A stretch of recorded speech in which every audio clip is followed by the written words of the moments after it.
नमो लोये सौहरिहन्ताणं नमो लोये सौहृदानं नमो लोये सौवागिर्यानं नमो लोये सौज्यायानं नमो लोये सौत्रिकालवती सावनं ओंकारमिन्दु संयुक्त नित्यं जयन्ति योगिनः कामदमोक्षदो च ओंकाराय नमो नमः मङ्गलं भगवान् विष्णु मङ्गलं भूतमूर्ति मङ्गलं कुञ्कुण्डारि विजेन्द्रमूर्तिमङ्गलं नमः समरिसाराय स्वानुभूत्या चकास्ते चित् स्वभावाय भवाय सर्वाः विभाव निरुद्ध निराकार।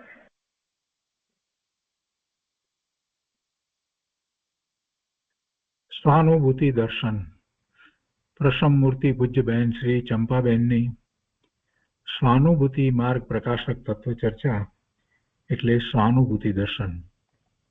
સ્વાનુભૂતિ દર્શનના સ્વાધ્યાયમાં આપણે પ્રશ્ન 488 સુધી સ્વાધ્યાય કર્યો છે.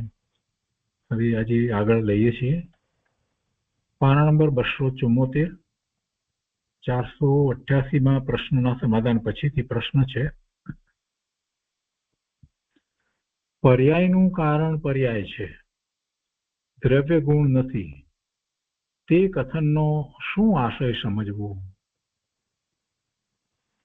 પર્યાયનું કારણ પર્યાય છે, દ્રવ્ય ગુણ નથી, તે કથનનો એમ જે કહેવાયું છે તો એનો શું આશય સમજવો? એનું પૂજ્ય બેનશ્રીએ સમાધાન આપ્યું છે કે પર્યાયનું કારણ પર્યાય, દ્રવ્ય ગુણ નહીં. જેમ દ્રવ્ય ગુણ અનાદિ અનંત સ્વતઃ સિદ્ધ છે, તેમ પર્યાય પણ સ્વતઃ સિદ્ધ છે. તે કોઈથી બનેલી કે ઉપજાવેલી નથી. દ્રવ્યમાં જે પર્યાય છે તે સ્વતઃ સિદ્ધ છે. દ્રવ્યને કારણે પર્યાય છે તેમ નથી, છતાં દ્રવ્યની પર્યાય તો છે. દ્રવ્યને કારણે છે એમ નહીં, પરંતુ પર્યાય દ્રવ્યની છે. એટલે અહીંયા તો બીજી રીતે વાત કરવી છે કે દ્રવ્યને કારણે પર્યાય છે તેમ નથી, અકારણ પારિણામિક દ્રવ્ય છે. દ્રવ્ય પરિણમે છે અને પર્યાય થાય છે, પણ પર્યાય જે છે તો એ દ્રવ્યની છે, પણ એને પર્યાયની ઉત્પત્તિની અપેક્ષાએ જોઈએ તો એના 6 કારકો એના પોતાના. પર્યાયના ષટકારકો પર્યાયના જ છે. કર્તા, કર્મ, કરણ, સંપ્રદાન, અપાદાન અને અધિકરણ, એ 6 કારકો પર્યાયના પોતાના છે. પર્યાય જ પર્યાયનો કર્તા છે, એ જ એનું કર્મ છે, એ જ એનું સાધન છે. એને પર્યાય પોતાને પ્રાપ્ત થાય છે એટલે સંપ્રદાન પણ એ છે, આધાર પણ એ જ છે અને અધિકરણ પણ એ જ છે. એટલે અહીંયા એ બતાવવું છે કે પર્યાયનું કારણ પર્યાય છે, દ્રવ્ય ગુણ નથી, એમ સમજાવવું છે. બીજી રીતે વિચાર કરીએ તો દ્રવ્ય ગુણ તો ત્રિકાળ શુદ્ધ છે. દ્રવ્ય ગુણ જે છે એ તો ત્રિકાળ શુદ્ધ છે, છતાં પર્યાય કેવી થાય છે? પર્યાય દ્રવ્ય ગુણને અનુસરીને થાય છે એમ નથી. પર્યાય શુભાશુભ ભાવની થાય છે, અને દ્રવ્ય તો ત્રિકાળ શુદ્ધ છે, સિદ્ધ સમાન શુદ્ધ પૂર્ણ પવિત્ર ભગવાન આત્મા એવું ચોખ્ખું દ્રવ્ય વસ્તુ ધ્રુવ. એના પરિણામ કેવા થાય છે કે જેમાં એ 4 ગતિમાં ને રખડવું થાય એવી એની પર્યાયો થઈ રહી છે. તો વર્તમાન પર્યાય આપણી અને ત્રિકાળી શુદ્ધ દ્રવ્ય, એનો જયારે વિચાર કરીએ તો ખ્યાલ આવે છે કે પર્યાય સ્વતંત્ર છે, પર્યાયની ઉત્પત્તિ સ્વતંત્ર છે. અહીંયા તે છે કે તે કોઈથી બનેલી કે ઉપજાવેલી નથી. દ્રવ્યમાં જે પર્યાય છે તે સ્વતઃ સિદ્ધ છે. દ્રવ્યને કારણે પર્યાય છે તેમ નથી, અકારણ પારિણામિક દ્રવ્ય છે. જેમ દ્રવ્ય સ્વતઃ સિદ્ધ છે તેમ પર્યાય પણ સ્વતઃ સિદ્ધ છે. તે પર્યાયને પરિણમાવવામાં કોઈ આગળ પાછળની પર્યાયનું કારણ લાગુ પડે એમ પણ નથી. પૂર્વની પર્યાય છે એને પછીની પર્યાય એટલે ઉત્તર પર્યાય નું કારણ કહેવામાં આવે છે, કોઈ અપેક્ષાએ કહેવામાં આવે તો વાસ્તવમાં નિશ્ચયથી વસ્તુ સ્વરૂપ એવું નથી.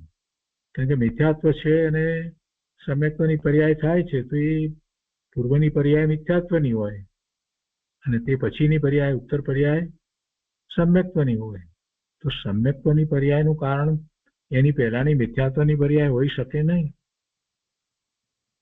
એટલે કહે છે કે પર્યાય સ્વતઃસિદ્ધ છે, માટે પર્યાયનું કારણ પર્યાય કહેવામાં આવે છે. પર્યાય છે તે સ્વતઃસિદ્ધ છે. જેમ દ્રવ્ય ગુણ સ્વતઃસિદ્ધ છે તેમ પર્યાય પણ સ્વતઃસિદ્ધ છે એમ કે છે.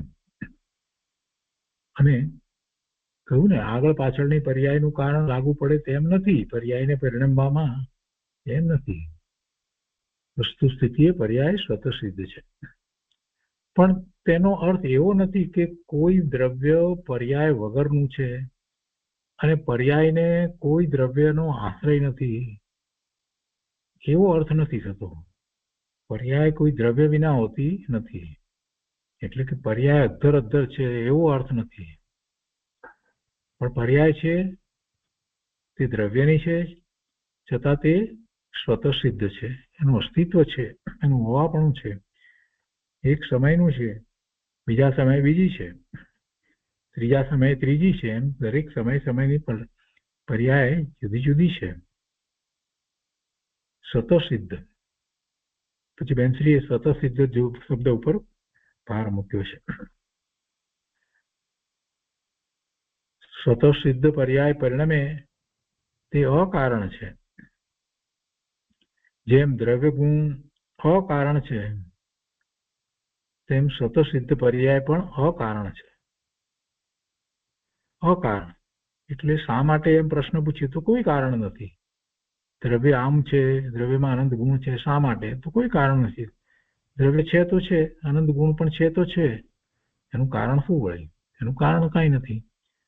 તો એવી રીતે અહીંયા એ વાતને લીધી છે કે તે પર્યાય અકારણ છે. દ્રવ્ય શુદ્ધ છે, આપણે બીજી રીતે વિચાર કરીએ તો પણ ખ્યાલ આવે કે દ્રવ્ય શુદ્ધ છે અને પર્યાય મલિન કેમ છે? પર્યાય મલિન કેમ છે? દ્રવ્ય શુદ્ધ છે તો પર્યાય બધાની શુદ્ધ જ હોવી જોઈએ ને, એવું નથી બનતું. પર્યાય સ્વતઃસિદ્ધ છે. જે થાય છે તે એના ફટકારો પણ એના પોતાના છે. પણ આપણે એને ધર્મની વાતને જયારે સમજીએ છીએ ત્યારે એમ કહીએ છીએ કે ભાઈ પરિણામ જે થઈ રહ્યા છે, પર્યાય જે થઈ રહી છે, એક પછી એક થઈ રહી છે, તો એમાં એનો ઉપયોગ ક્યાં છે એ પ્રમાણે એની પર્યાય થાય છે. ઉપયોગ બહારમાં છે તો એને શુભાશુભ ભાવની પર્યાય થાય છે. ઉપયોગ સ્વ તરફ વળે છે તો નિર્મળ પર્યાય થાય છે. એટલે એનો ઉપયોગ કઈ તરફ છે એ પ્રમાણે પર્યાય થાય છે એમ કહેવાય છે. પણ શુદ્ધ નિશ્ચયથી જોઈએ તો પર્યાય સ્વતંત્ર થાય છે. એનો મેળ કરવા બેસીએ તો ખ્યાલ આવે છે કે જ્યારે પર્યાય સ્વતંત્ર રીતે શુદ્ધ થવાની છે ત્યારે ઉપયોગ સ્વ તરફ જ હોય. ઉપયોગ સ્વ તરફ હોય ત્યારે જ શુદ્ધ પર્યાય થાય. એવો જ એનો સંબંધ છે, દ્રવ્ય સાથેનો એવો સંબંધ છે. અહીંયા અકારણની વાત લીધી છે. પર્યાય પરિણમે તે અકારણ છે. જેમ દ્રવ્ય ગુણ અકારણ છે તેમ સ્વતઃસિદ્ધ પર્યાય પણ અકારણ છે, એમ તેનો અર્થ છે. પરંતુ તેથી કઈ પર્યાય અધ્ધર છે એટલે દ્રવ્ય વિનાની એમનેમ જ કોઈ પર્યાય છે એમ નથી. અને દ્રવ્ય તદ્દન કુટસ્થ છે એવો પણ અર્થ થતો નથી. અર્થાત દ્રવ્યમાં કોઈ પરિણામ નથી અને પર્યાય દ્રવ્ય વગરની છે એવો અર્થ નથી. જો આ જગ્યાએ બે વાતને સ્પષ્ટ કરી લેવી જોઈએ, નહીતર ગૂંચવાડા થાય. એક તો જે દ્રવ્ય જે છે એનું અંદરમાં જે પરિણમન ચાલી રહ્યું છે, જેને આપણે એમ પણ કહીએ કે દ્રવ્યનું માં ગુણો જે છે એ ગુણોનું ભવન છે. અનંત ગુણોનું અંદરમાં જે ભવન ચાલી રહ્યું છે, જેને આપણે કારણ શુદ્ધ પર્યાય કહીએ છીએ, એ દ્રવ્યાર્થિક જ્ઞાનનો વિષય છે. એ દ્રવ્યાર્થિક જ્ઞાનનો વિષય છે અને એ પર્યાય ભલે પર્યાય કહેવામાં આવે કેમ કે ગુણો પરિણમી રહ્યા છે એ અપેક્ષાથી, પણ એને અનુસરીને જે પરિણામ થાય છે એ પર્યાય ની અહીંયા તો વાત છે. તો એને અનુસરીને પરિણામ થાય એવી પર્યાય પણ થાય અને એને અનુસરીને પરિણામ ન થાય એવી પર્યાય પણ થાય. તો એ પર્યાય જે છે એનું એવું અસ્તિત્વ એનું હોવા પણ છે. દ્રવ્ય ત્રિકાળ શુદ્ધ છે, અંદર ગુણ શુદ્ધ છે, ગુણોનું ભવન અંદર ત્રિકાળ એક સરખું ચાલી રહ્યું છે, જેવા ગુણ છે એવું એવી કારણ શુદ્ધ પર્યાય છે. આ બધું છે છતાં પ્રગટ પર્યાય વર્તમાનમાં કેવી છે એને અનુસરીને નથી, અને ઉપયોગ એ તરફ જાય છે તો એને અનુસરીને થાય છે. પછી ઉપયોગ ત્યાં વધારે ટકતો નથી તો પછી પાછી પર્યાય જે થાય છે તે 12માં શુભાશુભ ભાવની પર્યાય થાય છે. એ પ્રગટ પર્યાયની વાત છે. તો એને બરાબર સમજી લેવાનું છે કે અહીંયા પ્રગટ પર્યાયની અપેક્ષાથી આખી વાત કરવામાં આવી છે. તો પર્યાયનું સ્વતઃ સિદ્ધપણું છે અને તે પોતે સ્વતંત્ર છે. ઉત્પાદની અપેક્ષાએ તો આપણે સમજ્યા કે એના 6 કારકો એના પોતાના છે. પર્યાયના બધા કારકો સ્વતંત્ર છે અને તે સ્વતંત્ર પરિણમે છે. કોઈ એને એમ પરિણામ આવે એવું વસ્તુ સ્વરૂપ નથી, એવો એનો અર્થ સમજવાનો છે. પર્યાય પણ એક વસ્તુની જેમ અકારણ છે એમ કહેવું છે.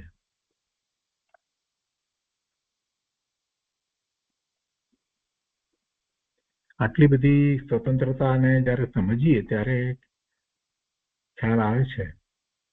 કારણ શુદ્ધ પર્યાયની વાત સમજ્યા હોઈએ, પ્રગટ પર્યાયની વાતને સમજાય હોઈએ, આ બધું સમજ્યા પછીથી ખરેખર ક્રમબદ્ધ પર્યાયનો ખ્યાલ આવે છે. અને ત્યારે એની સાથેના જે સંબંધ જે છે એનો ખ્યાલ આવે છે. કોઈ અપેક્ષાએ વાત આમ કરીએ, બીજી અપેક્ષાએ બીજી રીતે કરીએ, બધું કરીએ અને પછી જ્યારે એનો સુમેળ કરીએ ને ત્યારે વાત બેસી જાય છે. પર્યાય સ્વતંત્ર થાય છે. જે દ્રવ્ય દ્રષ્ટિ કરે તેને દ્રવ્ય દ્રષ્ટિની અંદર જેમ સ્વતઃસિદ્ધ દ્રવ્ય આવે છે તેમ પર્યાય પણ સ્વતઃસિદ્ધ છે. દ્રવ્ય દ્રષ્ટિ કરે અને જે પર્યાય થાય છે તો એ જ થવાની છે.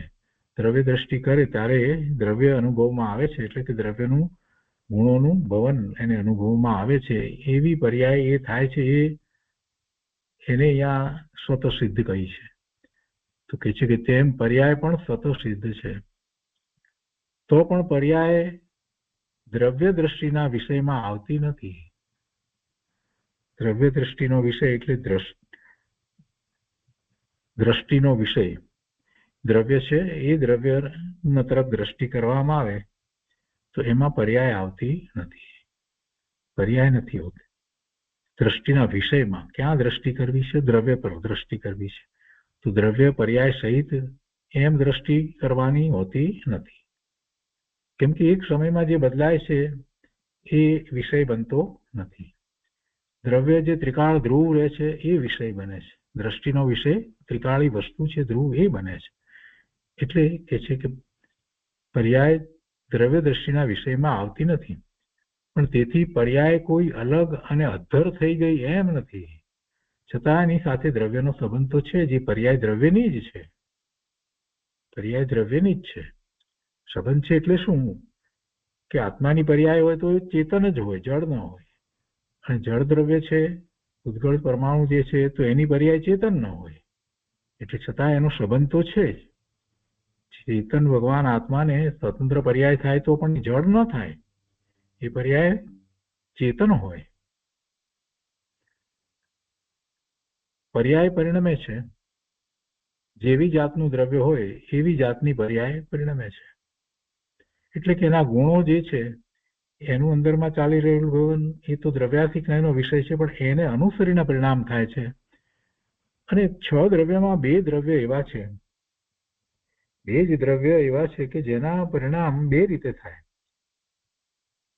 દ્રવ્યને અનુસરીને પણ થાય અને બીજી રીતે પણ થાય. એટલે સ્વભાવ ભાવે પરિણમન અને વિભાવ ભાવે પરિણમન એ જીવ દ્રવ્યનું થાય અને પૂતગળના સ્કંદનું પણ એવી જ રીતે, પૂતગળ પરમાણુનું પણ એવી રીતે થાય છે.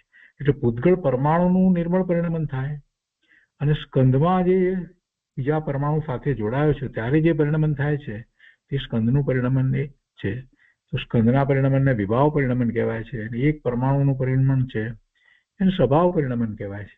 એટલે સ્વભાવ અને વિભાવ બે જાતનું પરિણમન 6 દ્રવ્યમાંથી 2 દ્રવ્યમાં જ થાય છે. એક પૂતગળમાં થાય છે અને બીજું જીવમાં થાય છે. આપણે તો જીવની પર્યાયનો વિચાર કરીએ છીએ તો જીવનું પરિણમન એવું થાય, દ્રવ્ય ત્રિકાળ શુદ્ધ હોવા છતાં પણ પરિણમન કેવું થાય? મલિન પરિણમન થાય છે, શુભાશુભ ભાવ રૂપે પરિણમન થાય છે. ગુણને અનુસરીને નથી થતું. કેમ એમ થાય છે? તો કેવું થઈ શકે છે? એવી યોગ્યતા પડી છે અંદરમાં, એવી વૈભાવિક શક્તિ પડી છે એટલે એવી યોગ્યતા છે એટલે એવું પરિણમન થાય છે. અને પછી સ્વરૂપમાં સ્થિર થઈ જાય છે ત્યાર પછીથી પરિણમન જેવું દ્રવ્ય છે, જેવા ગુણો છે એ પ્રમાણે એને અનુસરીને નિર્મળ પરિણમન થાય છે. તો આ પરિણમનને પણ એ રીતે જરાક સમજીએ તો આપણને ખ્યાલ આવે છે કે વસ્તુ સ્વરૂપ કેવું છે. એ છે ને કે જેવી જાતનું દ્રવ્ય હોય એવી જાતની પર્યાય પરિણમે છે. કાંઈ જળ દ્રવ્ય હોય અને ચૈતન્યપણે પર્યાય પરિણમે એમ નથી થતું. બીજા દ્રવ્યની પર્યાય બીજા દ્રવ્ય રૂપે પરિણમે એમ નથી થતું. જે દ્રવ્યની જે પર્યાય હોય તે પર્યાય તે દ્રવ્યના આશ્રયે જ પરિણમે છે. એ દ્રવ્યના આશ્રયે જ પરિણમે છે. એવો તેનો સંબંધ તૂટતો નથી. દ્રવ્ય સાથેનો એવો સંબંધ તૂટતો નથી. પર્યાય સ્વતઃસિદ્ધ અને સ્વતંત્ર હોવા છતાં પણ સંબંધ દ્રવ્ય સાથેનો છે. ઉત્પાદની અપેક્ષાએ સ્વતંત્રપણે એના કરતા કર્મ, કરણ, સંપ્રદાન, અપાદાન, અધિકરણ, ક્ષય કારક સમજીએ છીએ આપણે, છતાં પર્યાયનો દ્રવ્ય સાથેનો સંબંધ છૂટતો નથી. છતાં આમ છે છતાં પણ દ્રવ્ય દ્રષ્ટિની વાત કરીએ છીએ જ્યારે, એટલે કે દ્રષ્ટિનો વિષય દ્રવ્ય દ્રષ્ટિ કરવી, તો એ વિષયમાં પર્યાય નથી આવતી. વિષયમાં દ્રવ્ય દ્રષ્ટિનો વિષય જે છે તો એ તો ત્રિકાળી વસ્તુ અખંડ ભેદ જે દ્રવ્ય છે એ છે. દ્રવ્ય દ્રષ્ટિનો વિષય અખંડ છે. પર્યાય તો એક સમયની છે, બીજા સમય બદલાય છે. માટે તેમાં ગુણ પર્યાયના ભેદ આવતા નથી. ભેદ પણ આવતા નથી.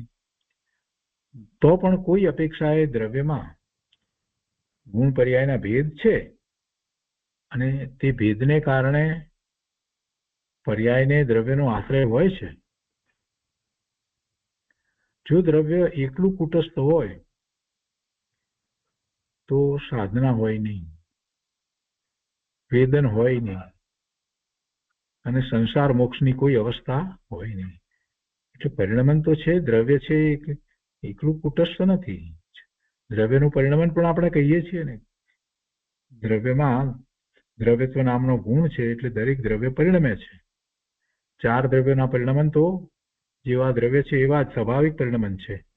અને 2 દ્રવ્ય, પૂતગળ અને જીવ દ્રવ્ય, એના પરિણમન 2 જાતના થાય છે. એક સ્વભાવ પરિણમન છે અને એક વિભાવ પરિણમન છે. એટલે દ્રવ્યને ધ્રુવ કહેવામાં આવ્યું. દ્રવ્ય પોતે પરિણામ કરે એવી વાત નથી લીધી, પર્યાયને કરે એમ નથી લીધું. અને છતાંય પાછું દ્રવ્ય પરિણમે છે એમ પણ કહીએ છીએ. પરિણમે છે એ શું છે? દ્રવ્ય પરિણમે છે એ શું છે? એ તો ગુણોનું ભવન અંદર થઈ રહ્યું છે એ પરિણમન છે એનું. એ અંદરમાં એ પરિણમન થઈ રહ્યું છે.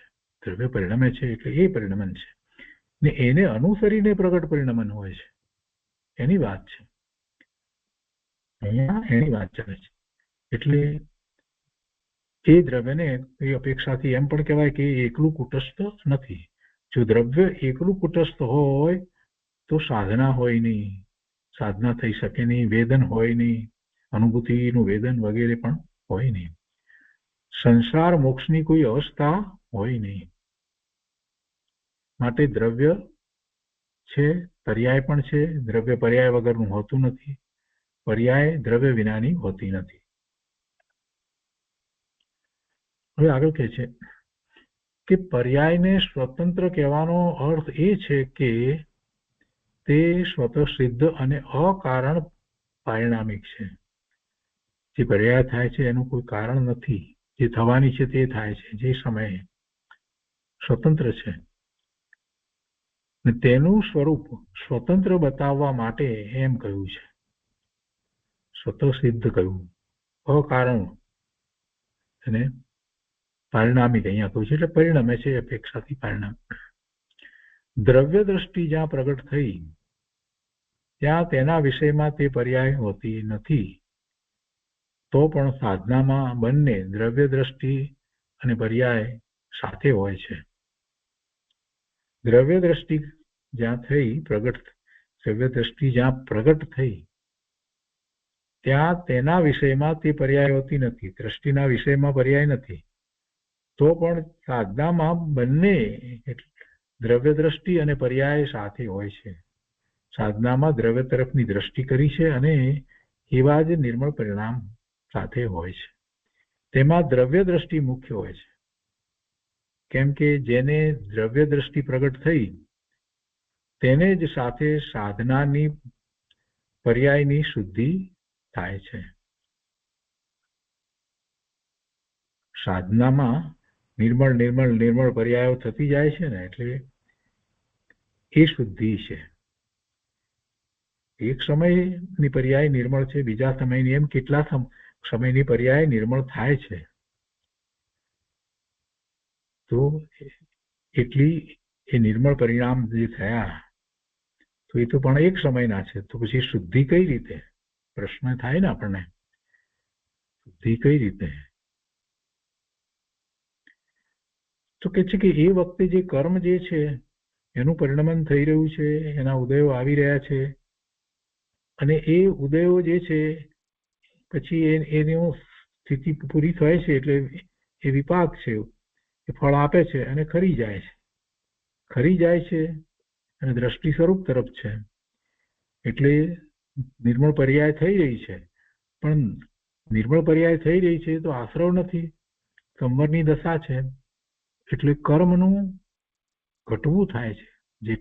જે કર્મ પડ્યા હતા, સત્તામાં પડ્યા હતા, એ ઉદયમાં આવી અને ખરી જાય છે. એટલે એ કર્મનું બેલેન્સ ઘટે છે. એટલે એ શુદ્ધિ થાય છે. એમ શુદ્ધિની વૃદ્ધિ થાય છે.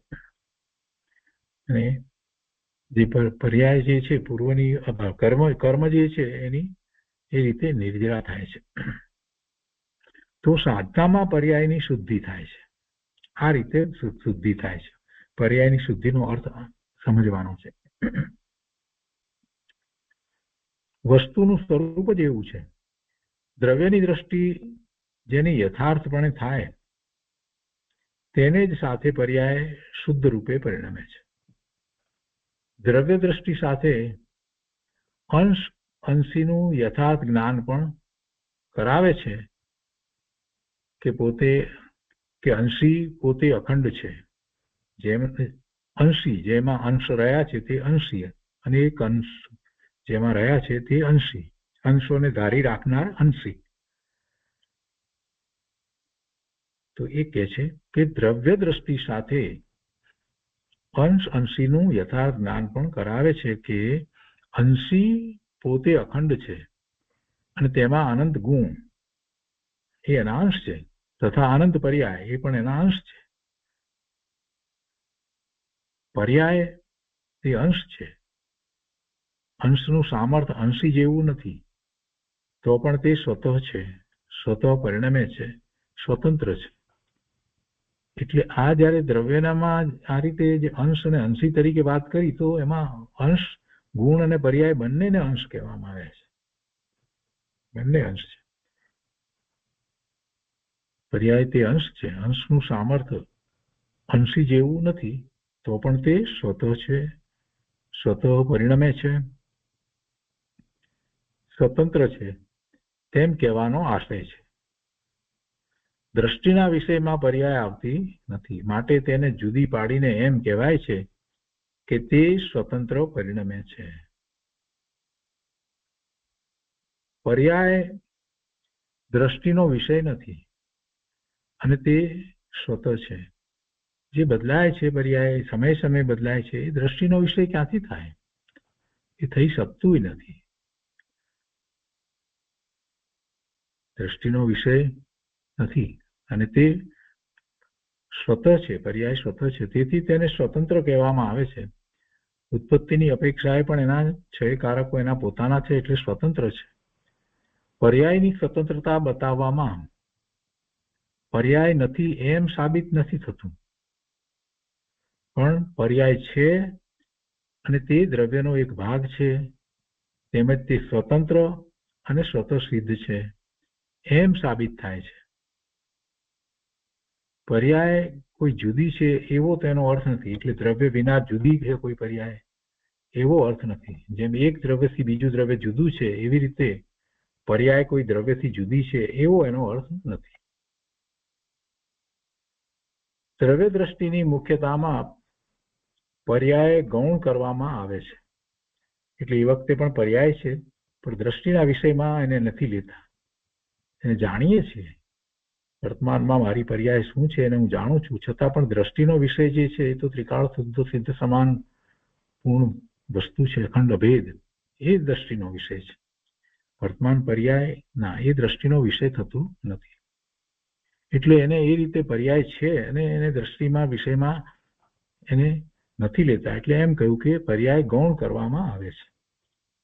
પણ તે પર્યાય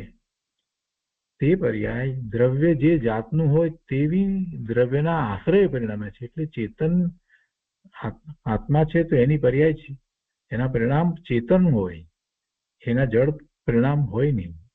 અને જળના પરિણામ જળ રૂપે જ હોય, ચેતન રૂપે હોય નહીં. જળ ભાવે પરિણમે, ચેતન ચેતન ભાવ. કૃપાળુદેવે પણ કહ્યું છે ને,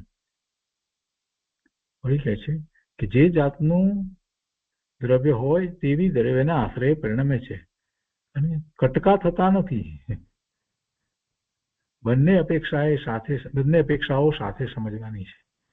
એટલે દ્રવ્ય અને પર્યાય બે આમ સાવ જુદા કટકા થતા નથી, એટલે સાવ જુદા થઈ જતા નથી. તે દ્રવ્યની જ પર્યાય છે ને. એટલે યથાર્થ સમજે તો સાધના શરૂ થાય. તો એ રીતે આ વિસ્તારપૂર્વક સમજાયું. એ 489માં પ્રશ્નનું સમાધાન થયું. હવે એના પછીનો પ્રશ્ન છે કે વૈરાગ્યના પ્રસંગે ઉપયોગ અંદર કેમ રાખવો, એટલે કેવી રીતે રાખવો, તે વિસ્તારથી સમજાવવા કૃપા કરશો. વૈરાગ્યના પ્રસંગનો અર્થ બે રીતે સમજવાનો છે. આપણે સમજીએ છીએ કે કંઈક એવા પ્રસંગ બન્યા હોય, કોઈ સ્વજનનું અવસાન થયું હોય કે એવું કંઈક થયું હોય, તો એવો પ્રસંગ એક આપણે વૈરાગના પ્રસંગ તરીકે લઈએ છીએ. અને બીજી રીતે સાચો વૈરાગ જે એવા પ્રસંગો થાય, કોઈકના પ્રવચન વગેરે સાંભળી અને પછી દ્રષ્ટિ આખી બદલાઈ જાય અને વૈરાગ થાય, તો એ પછી વૈરાગ થાય. અને પછી કેટલીક વખત એવું બને કે વૈરાગ લાંબો વખત ટકતો નથી. જ્ઞાન વગરનો વૈરાગ હોય તો લાંબો વખત રહેતો નથી, પાછા હતા ત્યાં ને ત્યાં એવી સ્થિતિ થઈ જાય છે. તો એવા વૈરાગના પ્રસંગે ઉપયોગ અંદર કેમ રાખવો એમ જયારે કહ્યું છે, તો અહીંયા એ સમજવાનું છે વૈરાગનો પ્રસંગ એટલે કે કોઈકના એવા અવસાન વગેરે થયા હોય, એવો દુઃખનો પ્રસંગ આવી ગયો હોય, એ અપેક્ષાથી આ પ્રશ્ન કર્યો છે. એવા દુઃખના પ્રસંગે ઉપયોગ અંદર કેવી રીતે રાખવો તે વિસ્તારથી સમજાવવા કૃપા કરશો. એટલે અહીંયા વૈરાગના પ્રસંગનો અર્થ એ છે. ભાઈ પ્રસંગ કીધો છે ને, તો પ્રસંગ કેવો છે કે જેમાંથી જે એવા ભવ્ય જીવો હોય એને વૈરાગ ઉત્પન્ન થઈ જાય. અને બીજી રીતે કહીએ તો એને એ દુઃખનો પ્રસંગ લાગતો હોય. તો એ વખતે ઉપયોગને અંદર કેવી રીતે રાખવો એ વિસ્તારથી સમજાવવા કૃપા કરશો. પૂજ્ય બેનશ્રી એનો વિસ્તાર ઘણો કર્યો છે. તે છે કે વારંવાર ઉપયોગને આત્મા તરફ ફેરવ્યા કરવો. વારંવાર ઉપયોગને આત્મા તરફ ફેરવ્યા કરવો. હું ભગવાન આત્મા શુદ્ધ છું, સિદ્ધ સમાન છું, અનંત ગુણનો પિંડ છું, વગેરે વગેરે આત્મા સંબંધી જે કઈ વાત આવતી હોય એનું ચિંતન કરવું. હું એવો જ આત્મા છું અને દરેક આત્મા એવા જ છે. અને આ વર્તમાનમાં જે ગતિ છે એ ગતિ કઈ કાયમી વસ્તુ નથી, એ સંસાર પર્યાયમાં આવી ચાર ગતિ હોય છે, ગતિ બદલાય છે વગેરે વિચાર કરવા. એટલે ઉપયોગને આત્મા તરફ ફેરવ્યા કરવું. એ ગતિ બદલાય તો પણ આત્મા તો એવો ને એવો જ રહે છે, આત્મા તો જ્ઞાન સ્વભાવી જ રહેવાનો છે વગેરે. શરીરના તે બીજા વિચારો આવે તો આત્મા જ્ઞાયક છે, આત્મામાં સુખ છે અને આત્મામાં જ આનંદ છે, આવા બધા વિચારો કરવા. સંયોગો તો બધા બહારના છે, સંયોગો તો બધા બહારના છે અને એ સંયોગોને કોઈ ફેરવી શકતું નથી. તે સંયોગોને ફેરવવા તે પોતાના હાથની વાત નથી. એમ ઉપયોગને વારંવાર અંતર તરફ ફેરવ્યા કરવો, એવું શાસ્ત્રનું એવું વાંચન કરવું, સારા વિચારો કરવા અને અધ્યાત્મથી ભરેલા એવા મહાપુરુષોના પ્રવચન વગેરે સાંભળવા, આ બધું કરવું. દ્રવ્યાનુયોગનો વિષય જે છે એને મુખ્ય કરવો અને એના સંબંધી જે કંઈ હોય એવી વિચારણા કરવી. જીવ એકલો આવ્યો અને એકલો જાય છે, તેને અન્ય કોઈ શરણ નથી. અશરણ ભાવના, એનો વિચાર કરવો. બાર ભાવના અનુપ્રેક્ષા, સ્વામી કાર્તિક અનુપ્રેક્ષા નો આખો મોટો ગ્રંથ આપણે કર્યો છે ને, સ્વાધ્યાય એનો કર્યો છે, તો બધી અનુપ્રેક્ષાની વાત કરી છે ને. તેમાં એવી અશરણ ભાવનાનો વિચાર કરવો, અનિત્ય ભાવનાનો વિચાર કરવાનો. વસ્તુમાં જે પ્રસંગો, આ જે બધું જે છે, ગતિ વગેરે જે છે, સંયોગો વગેરે, એ બધું અનિત્ય છે. તો એ વિચાર કરવો. એક આત્મા જ શરણ છે. શરણની વાત કરી એટલે કે બીજું કોઈ શરણ છે નહીં જીવને, અન્ય કોઈ શરણ નથી, એક આત્મા જ શરણ છે. ગુરુદેવે કહ્યો તે માર્ગ શરણ છે, એ જ જીવને શરણ રૂપ છે. અનંતા જન્મ મરણ કર્યા, તેમાં આ મનુષ્ય ભાવ મળ્યો અને તેમાં આયુષ્ય ક્યારે પૂરું થાય તેનો કોઈ ભરોસો છે? ક્યારે આયુષ્ય પૂરું થાય તેનો કોઈ ભરોસો છે? જેટલું આયુષ્ય છે તેટલું જ રહેવાનું છે, એક સમય પણ વધવાનો નથી. પણ આપણે કાંઈ જાણીએ છીએ? આયુષ્ય તો ક્ષણભંગુર છે, ક્ષણમાં પૂરું થઈ જાય. કલ્પના ન હોય અને અહીંયા આયુષ્ય પૂરું થઈ જાય. કેટલાયને છોડી પોતે ચાલ્યો ગયો અને પોતાને છોડી બીજા ગયા, એવો આ સંસાર છે. આવું જ જગતમાં બનતું આવ્યું છે. આગળ કે છે, દેવોના સાગરોપમના આયુષ પણ પૂરા થાય છે. છેવટે તો પતે છે ને, પૂરું તો થાય છે ને આયુષ. અને ચક્રવર્તીના આયુષ પણ પૂરા થાય છે. જ્યારે આ તો સામાન્ય મનુષ્ય જીવન છે. ચોથા કાળમાં પણ જુઓ ને કેવું બને છે કે કોઈ લડાઈમાં ગયા હોય અને ત્યાં જ આયુષ પૂરું થઈ જાય છે. કઈ રીતે આયુષ પૂરું થાય તેનો કોઈ ભરોસો નથી.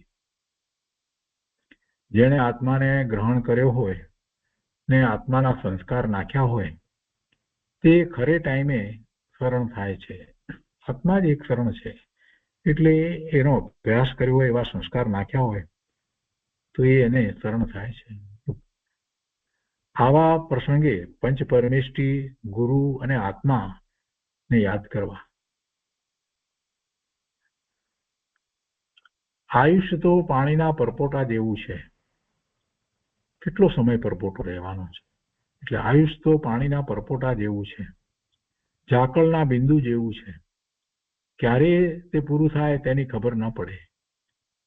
માટે તો મોટા ચક્રવર્તીઓ, તીર્થંકરો આ સંસાર છોડી અને મુનિદશા અંગીકાર કરે છે. તીર્થંકરો તો બધા રાજકુમાર, રાજા હોય છે અને એ મુનિદશા અંગીકાર કરે છે. ચક્રવર્તી એ પણ એ બી મુનિદશા અંગીકાર કરે છે. એટલે ખરું સુખ અને આનંદ આત્મામાં છે. બહારમાં ક્યારે શું બને તે ખબર પડતી નથી. એટલે વચ્ચે મુમુક્ષુ કહે છે કે આપ કહો છો તેમ જ છે. કેમ કે એને આ પ્રસંગ જે છે ને એવો આવ્યો હશે, કંઈક દુઃખનો પ્રસંગ આવ્યો હશે જેને એ વૈરાગ્ય પ્રસંગ તરીકે કહે છે એ રીતે. એટલે વૈરાગના પ્રસંગમાં કેવી રીતે આત્મા તરફ રહેવું એવો પ્રશ્ન એને કર્યો. એટલે આ સાંભળે છે શાંતિથી, આ બધી વાત સાંભળી એટલે એ પોતે કહે છે કે બરાબર આપ કહો છો તેમ જ છે, આત્મામાં આનંદ છે અને બહારમાં ક્યારે શું બને તે ખબર પડતી નથી. શ્રી આગળ પણ કહે છે કે ભગવાન આત્મા પોતાની પાસે જ છે, પોતે જ ભગવાન આત્મા છે ને, ભગવાન આત્મા પોતાની પાસે જ છે, એનું રટણ કર્યા કરવું. ભગવાન આત્મા પોતે અનંત શક્તિનો ભંડાર છે, તેને યાદ કરવું. આ શરીર તો જડ છે, શરીર તો જડ છે, તે કઈ જાણતું નથી, શરીર કઈ જ્ઞાન કરતું નથી. ઇન્દ્રિયો પણ કઈ જ્ઞાન કરતી નથી. આ જડ ઇન્દ્રિયો શરીરમાં જે છે એ કઈ જ્ઞાન કરે છે એમ નથી. જ્ઞાન તો આત્માનો સ્વભાવ છે એટલે જ્ઞાન થાય છે. પોતે જાણનારો અંદર બેઠો છે તે અનંત શક્તિ અનંત સુખથી ભરેલો છે અને આશ્ચર્યકારી છે. પોતે ભગવાન આત્મા છે, એ અંદર જાણનારો જ્ઞાયક પ્રભુ બેઠો છે ને, એ અનંત શક્તિ અનંત સુખથી ભરેલો છે અને આશ્ચર્યકારી છે, તેનું રટણ કરવું. જીનેન્દ્ર ભગવાન કે જેમણે આત્માનું પૂર્ણ સ્વરૂપ પ્રગટ કર્યું છે, તેમને અને જે સાધના કરી રહ્યા છે તે ગુરુને યાદ કરવા, જીનેશ્વર ભગવાનને યાદ કરવા, આમનું સ્વરૂપનો વિચાર કરવો. એમને તો પૂર્ણ સ્વરૂપ પ્રગટ કર્યું છે. 13મા ગુણસ્થાને ભાવ મોક્ષની દશામાં તીર્થંકર ભગવાન કેવડી પરમાત્મા બિરાજી રહ્યા છે અને અનંત સિદ્ધો થયા છે. આયુષ પૂર્ણ થતા અનંત સિદ્ધ થયા છે. જે સાધના કરી રહ્યા છે તે ગુરુને યાદ કરવા, શાસ્ત્રનું વાંચન ચિંતન કરવું, શરીર જુદું આત્મા જુદો એવા ભેદ જ્ઞાનના સંસ્કાર અંદર નાખ્યા કરવા. હું આ શરીરથી જુદો, આ શરીર મારું નહીં, હું ચેતન શરીર જળ, એમ એને જુદું પાડવું, એમ ભેદ જ્ઞાન કર્યા કરવું. મોક્ષ કહે છે કે આપ કહો છો તે સાંભળ્યા જ કરવું, એમ અંદરથી થાય છે. આગળ પણ કહે છે કે એટલા સંસ્કાર છે તે સારું છે કે આમ સાંભળ્યા જ કરવું એમ થાય, એમ કહ્યું ને એટલે કે આ વાત ગમી તો એટલી સારી વાત છે. એટલે સંસ્કાર છે તે સારું છે.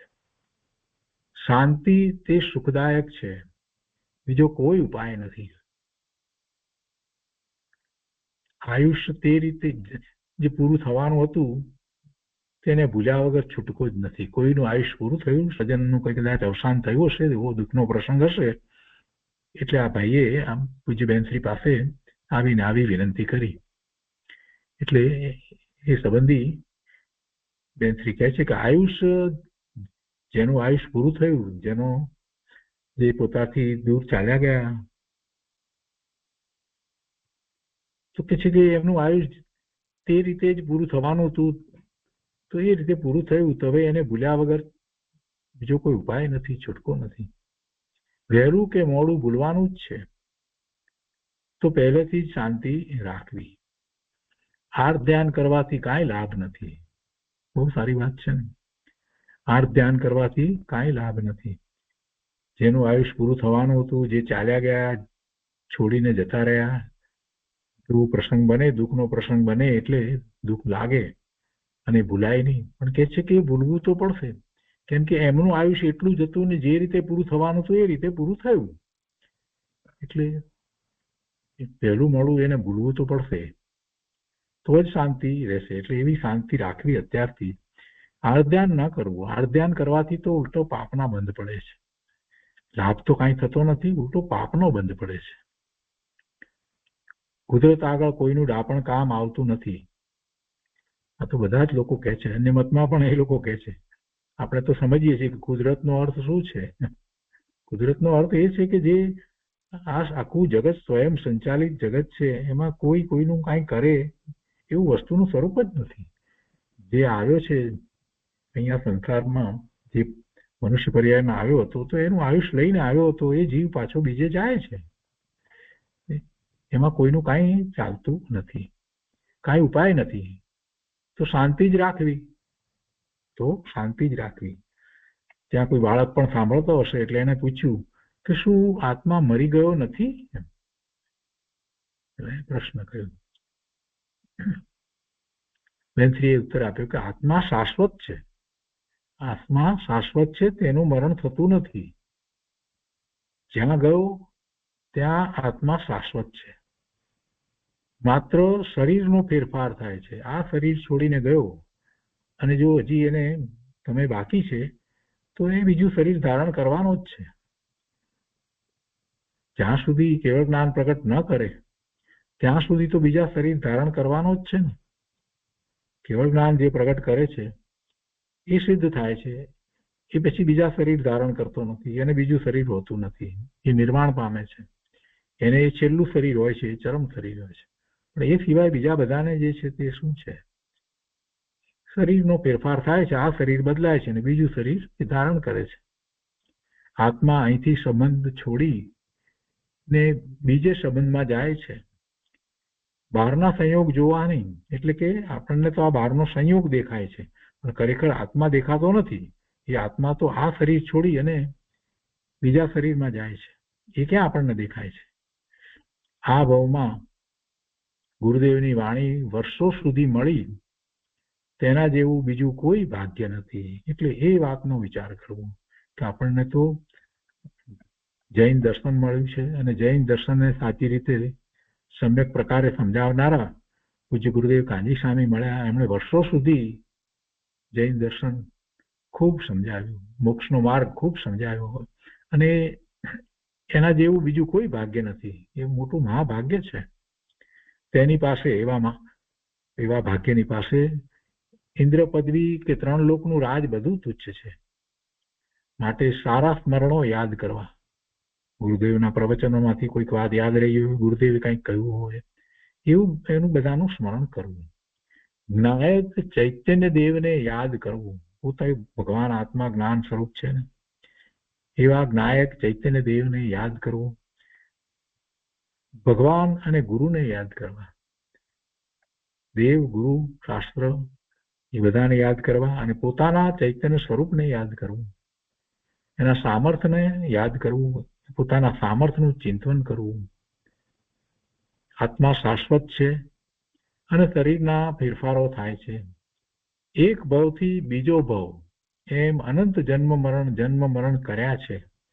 પહેલા પણ આ જીવે એ બધા જન્મ મરણ કર્યા છે. આ કઈ નવું નથી, આ પહેલી વાર નથી. અનંત કાળમાં આ જીવે અનંત શરીર બદલ્યા છે. અનંત શરીર સાથે એ રહ્યો છે અને પાછો જે શરીર સાથે રહ્યો ત્યાંથી પાછો નીકળી અને પાછો બીજા શરીરમાં ગયો છે. એટલે અનંત જન્મ મરણ કર્યા છે. તેમાં આ ભવમાં ગુરુદેવ મળ્યા તો ભવનો અભાવ થાય. આ જન્મ મરણના આટા જે છે એ જન્મ મરણ ટળી જાય અને પછી શરીર જ ન લેવું પડે, શરીર જ ન મળે એટલે સિદ્ધ દશા થાય. શરીર જ ન જોઈએ તો એવી ભાવના પ્રગટ કરવી.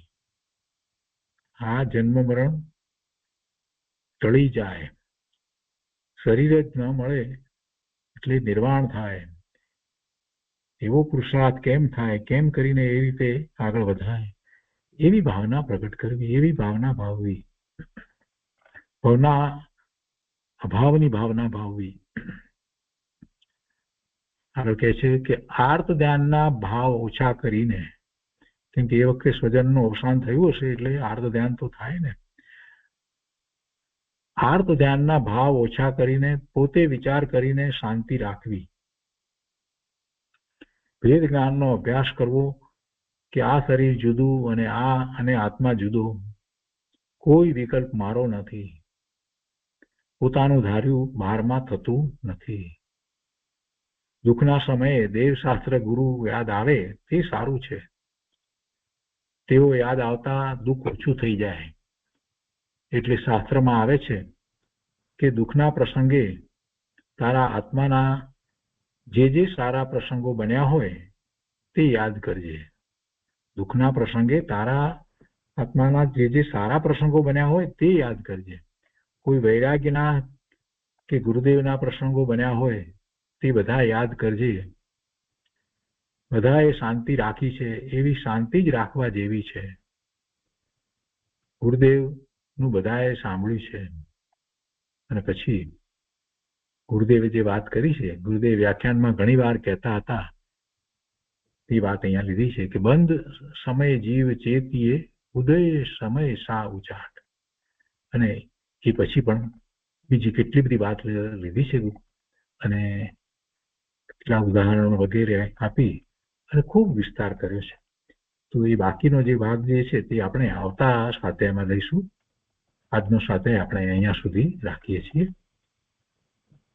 તો ગુરુદેવે જે વાત કરી છે ત્યાં સુધી આપણે સ્વાધ્યાય રાખીએ છીએ અને એ બધું આવતા સ્વાધ્યાયમાં આપણે લઈશું. પાના નંબર 278 ઉપર પૂજ્ય ગુરુદેવ વ્યાખ્યાનમાં ઘણી વાર કહેતા હતા કે કરીને જે કહ્યું છે બંધ સમયે જીવ ચેતીએ ઉદય સમય સા ઉચાટ. તો ત્યાંથી આગળ વાત લઈશું. ત્યાંથી થોડો વિષય પણ જરાક જુદો થાય છે. તો આજનો સ્વાધ્યાય અહીંયા સુધી રાખીએ છીએ.